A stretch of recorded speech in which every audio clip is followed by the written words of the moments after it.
¿Cómo está? ¿Cómo estás? Un saludo a tu audiencia. Muy bien también, doctora. Justamente nos dice que quiere comentarnos sobre este fallo también y nos interesa bastante saber su opinión, justamente con respecto a lo que decidió la Corte en esta cuestión del incumplimiento del deber legal alimenticio. Le escuchamos, doctora. Bueno, yo creo que primeramente sé del fallo lo que vos tan pedagógicamente compartís en las redes y me llamó la atención, pero no es la primera vez que hay un voto, un fallo de esa naturaleza desde la Corte y que sí llama la atención para todos los operadores del Foro de Niñez y Adolescencia, porque consideramos que hay un análisis sesgado de la cuestión principal, que es el deber de prestar asistencia alimenticia a los niños y adolescentes.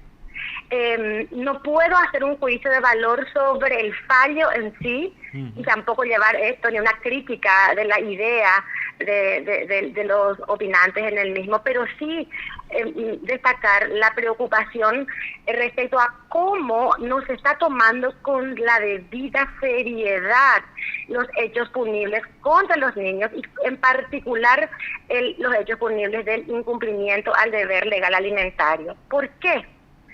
En primer lugar, porque en el fallo, cuyo análisis escuché, no leí, no se hace alusión, por ejemplo, al principio del interés superior del niño.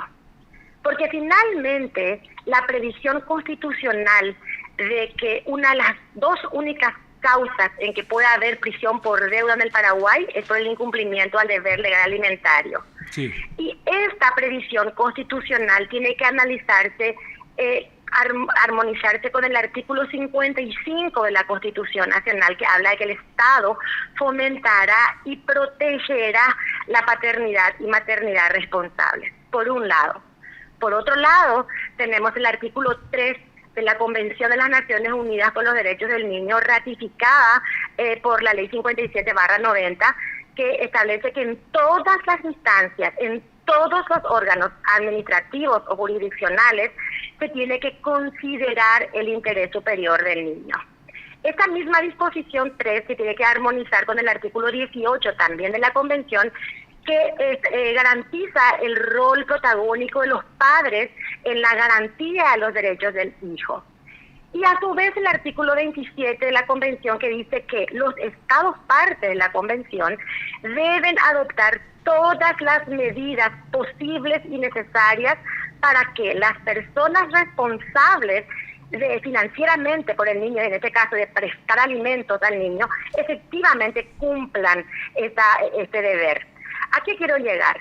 A que no veo en este ni en ningún otro fallo de la Corte referido al incumplimiento al deber legal alimentario que se haya hecho una interpretación y una valoración transversal del interés superior del niño afectado en el caso del incumplimiento al deber legal alimentario.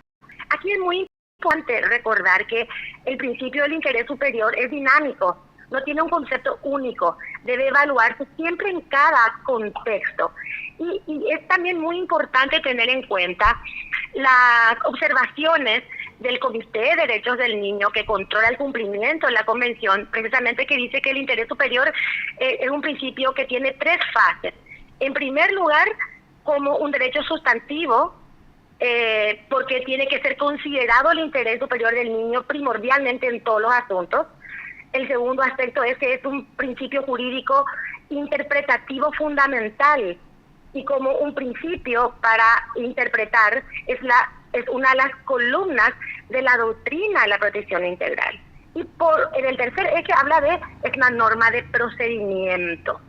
En el caso concreto, el alimentante que tuvo participación en un juicio de asistencia alimenticia en el ámbito de la niñez y la adolescencia, tiene varias estrategias procesales e institutos procesales o judiciales para mostrarle al juzgado que él no tiene capacidad económica para cumplir con la responsabilidad de prestar alimentos al niño. Primero, obligatoriamente se le escucha en el juicio de alimentos. El artículo 188 del Código de Niñez dice que siempre, antes de fijar una cuota provisoria de alimentos y también para dictar sentencia definitiva, se tiene que escuchar al alimentante. Él tiene conocimiento de que hay un juicio de alimentos tramitándose en su contra y que es requerida una asistencia alimenticia para su hijo. Segundo, él tiene oportunidad de apelar la sentencia en el caso de que se dictare sentencia definitiva, pero él no puede alegar desconocimiento de su deber legal de asistir a su hijo, cuando inclusive hay una cuota provisoria de alimentos que sí le es notificada, conjuntamente con la apertura de la cuenta judicial. Doctora, Sí. doctora, sí, ahí nomás te quería parar un ratito. Vos sabés que en varios juicios acá en Asunción, por lo menos, no se dicta alimentos provisorios, sino que directamente la sentencia. O sea, no sabemos si es que hubo o no eso, porque es una práctica, por lo menos en varios juzgados, que se da.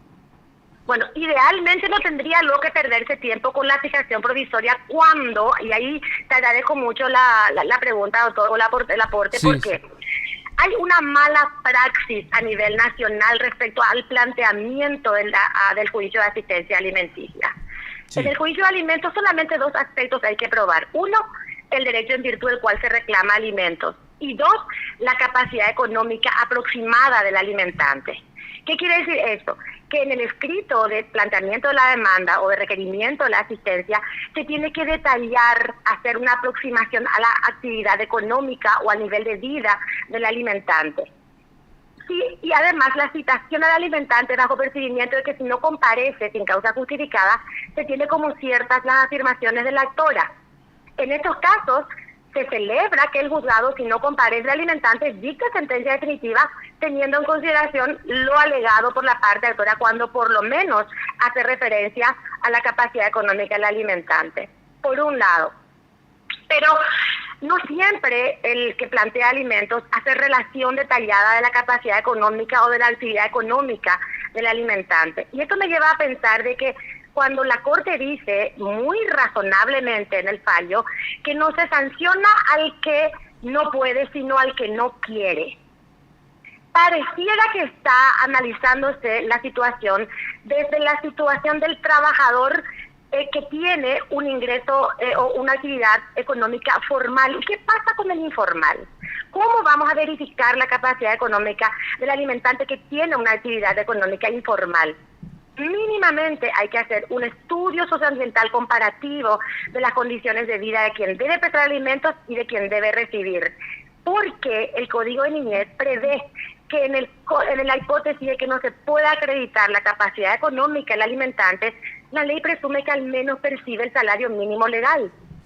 Pero si nosotros hacemos un análisis real de la situación económica de la población paraguaya y consideramos los datos del INE, vamos a percibir de que hay un gran porcentaje de la población paraguaya que está ocupada, lo que no quiere decir que tiene un trabajo formal, que tiene actividades formales. Entonces no se puede imponer una cuota alimenticia irrealizable, incumplible para el alimentante. Pero ese es otro tema que nos desvía de lo principal de cómo con sentencias como esta se desalienta el ejercicio responsable de la paternidad. Tenemos que considerar el impacto que tiene un fallo, no solo para las partes, sino porque trasciende ese impacto jurídico, sociológico, educativo y pedagógico de este fallo, de la persona demandada, procesada, del niño alimentado que no recibe alimentos y de la madre que tiene que cubrir la ausencia del padre para proveer sustento para el hijo. Porque de cualquier manera, la calidad de vida de ese niño se va a ver afectada en la medida en que la madre tiene que permanecer más horas fuera de la casa, trabajando en el mejor de los casos, para cubrir la ausencia efectiva en términos económicos del padre. El niño está siendo privado de otro derecho, además del alimento, del derecho a crecer y permanecer bajo el cuidado efectivo y adecuado por parte de su madre. El impacto que genera el incumplimiento al deber legal alimentario tiene que instalarse en la agenda pública y tiene que ser analizado responsablemente, no como un marketing político ni publicitario, sino cómo el Ministerio Público no está imputando adecuadamente este tipo penal para aproximarse a los lineamientos que la Corte Suprema está planteando, por un lado. Y por otro lado, está analizándose adecuadamente desde la Corte Suprema de Justicia la doctrina, la protección integral que tiene que alimentar, que tiene que nutrir el argumento en este tipo penal que afecta exclusivamente al niño, independientemente de las garantías procesales, constitucionales en el ámbito penal, que creo que sí están garantizados al alimentante. Doctora, las nulidades, sí. Sí, discúlpame. En este caso, por ejemplo, ¿verdad? El artículo del incumplimiento habla primeramente de cuando no le pasás, vamos a decir, sin sentencia judicial. Y en el segundo punto, el inciso segundo, habla de una sentencia judicial y ahí va hasta 5 años inclusive, ¿verdad? Pero sí, yo particularmente entiendo que la nulidad se dio porque se le acusó por el segundo inciso, él se defendió por ese segundo inciso y no podría retrotraer otra vez al primer inciso, porque eso también fue uno de los cuestionamientos. ¿Por qué no le condenaba por el primer inciso, pero no se le acusó por eso? Entonces sería retrotraer el procedimiento a una etapa ya fenecida. Convengamos que en el juicio oral se puede modificar cuando se trata de un mismo tipo penal. De derecho penal, y no puedo ser muy atrevida para decirte que sé de derecho penal, pero sí me interesa ese punto desde la perspectiva académica, doctrinaria y de la responsabilidad política y social que tenemos nosotros como operadores especializados. Pero no volvían para el juicio oral. Podés cambiar en el juicio oral, pero vos no podés cambiar los hechos acusados en sí. Sino, de repente decir, bueno, no es este artículo, sino es otro artículo. Pero por eso es que anula la Corte, entiendo yo, porque no podía cambiar por el inciso primero, por ejemplo, ¿verdad? Bueno, habría que mirar el razonamiento, el argumento, te digo, yo no he leído el fallo. Está en las redes sociales, doctora. Porque no es el primero, viene como 3 años más o menos fallando en el mismo sentido la Corte, y nuestros jueces y tribunales de sentencia directamente o absuelven, porque ya saben que se va a anular en la Corte y no se esfuerzan tampoco el órgano acusador de formular una imputación adecuada, por lo menos técnicamente razonable, que pueda llenar estos vacíos que la Corte está demostrando o mencionando o destacando en estos fallos. A mí me parece que si llevamos 3 años de vigencia del primer fallo que la Corte dicta en este mismo sentido, pero también con un criterio sesgado desde la perspectiva de la convención y la responsabilidad convencional, es algo que tiene que convocarnos a todos a tomar con seriedad este tema que afecta no solo al demandado incumplidor, que se está acusando de brazos esperando que por una estrategia procesal su defensa, que es eficiente, plantee un recurso de nulidad o un recurso de casación en este caso, ¿no es cierto? Sino que además afecta al niño y a la mujer. Entre paréntesis, hay madres que recurren a usureros para poder cubrir la responsabilidad alimentaria de sus hijos, y eso es una violencia económica gravísima a la que nosotros le estamos exponiendo a las madres a que tienen que recurrir a estas alternativas para cubrir las necesidades básicas de sus hijos. Doctora, y por otro lado, un fallo que poco colabora desde la doctrina de la protección integral con la efectividad de los derechos del niño. En este caso, doctora, consulto nomás. Y esa ejecución de sentencia, de repente, cuando le embargas, no sé si tiene vehículo y esas cosas, le embargas, no va a ser más efectiva. Pregunto. Ese es otro problema. El Estado paraguayo normativamente es espectacular con los niños. En la efectividad estamos casi aplastados. El artículo 4 de la Convención de las Naciones Unidas dice que hay que bajar del discurso la realidad y adoptar estrategias efectivas para materializar los derechos del niño. Sí. Entonces el Estado en esa línea adoptó el REDAM, Registro de Alimentantes Morosos, sí, como estrategia para obligar al alimentante a cumplir con el deber legal alimentario, porque si no va a ser inscrito y va a ser impedido para realizar determinados actos civiles que va a necesitar, por un lado. Luego tenemos el juicio de ejecución de sentencias.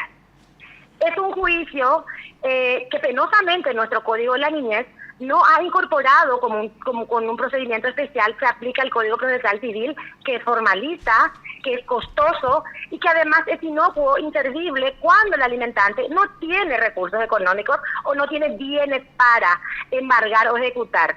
Se va a terminar, ¿sabes con qué? Con una inhibición general de vender y gravar. Que aquel alimentante que está viviendo de un jornal diario tampoco le afecta. Y la tercera medida que el Estado adoptó para forzar el cumplimiento de la asistencia es este hecho punible, el incumplimiento del deber legal alimentario. Es decir, en el sistema no está funcionando las medidas que el Estado adopta para que los niños reciban efectivamente asistencia alimenticia. Tenemos que también considerar que efectivamente no todos los padres demandados tienen capacidad económica ante esta realidad que te mencioné de que hay un alto porcentaje de padres que tienen una actividad informal, son vendedores ambulantes, son jornaleros, dependen del clima, etcétera, etcétera. Entonces, es necesario que hablemos de políticas públicas que garanticen al alimentante, al niño sobre todo, para recibir su asistencia, generar fuentes de trabajo para que los demandados por asistencia sean preferidos como empleados. Quizás haya que trabajar en un incentivo fiscal, quizás haya que trabajar como una política pública a nivel nacional, porque llamativamente también el hecho punible más numeroso en términos de registro publicado por la Corte es el incumplimiento también. El tema también está, doctora, que en algunos lugares, por ejemplo, ¿verdad? Uno tiene un embargo por alimentos, ¿verdad? Y a algunos le despiden. Realmente es un contrasentido, porque al final, ¿cómo vas a pagar si te despiden? Claro, tendría que verse eso desde el Ministerio del Trabajo. Hola. Hola. No, según está todavía. Vamos a tratar de recuperar. Vamos a llamarlo otra vez. Bueno, vamos a tratar de recuperar. La verdad que la doctora Rosa Yambay tiene una crítica de repente con respecto al fallo por el lado de que no se tiene en cuenta los derechos del niño, el interés superior del niño, que es un punto bastante importante. Vamos a tratar de recuperar la llamada. No sé qué ha pasado, no sé si quedó sin batería o algo, porque no llama más. Bueno, vamos a ver si podemos recuperar otra vez o si no nos vamos a una segunda pausa mientras tanto y volvemos con más Legalmente aquí por PDS Radio y TV Digital.